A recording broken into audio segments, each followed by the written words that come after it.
তো বন্ধুরা, তোমার সবাই কেমন আছে? আশা করি তোমরা সবাই ভালো আছো। আমি অনেক ভালো আছি। না, মোটেও না, একদমই ভালো নেই। কারণ মামাকে নিয়ে হসপিটালে যেতে হয়েছিল।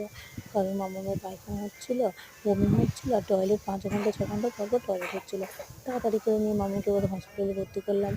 তো মামাকে যখন হসপিটালে ভর্তি করি না, তখন না মামার কোনো জ্ঞান ছিল না।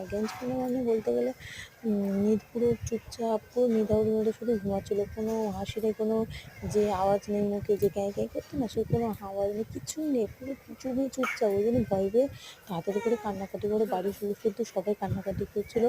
করে তাদেরকে ভর্তি করলাম। ভর্তি করে সেলাইন দেওয়া হয়েছিল, ইঞ্জেকশন দেওয়া হয়েছিল। 3 দিন হসপিটালে ভর্তি রেখেছিলো, তারপরে ছেড়ে দিয়েছে।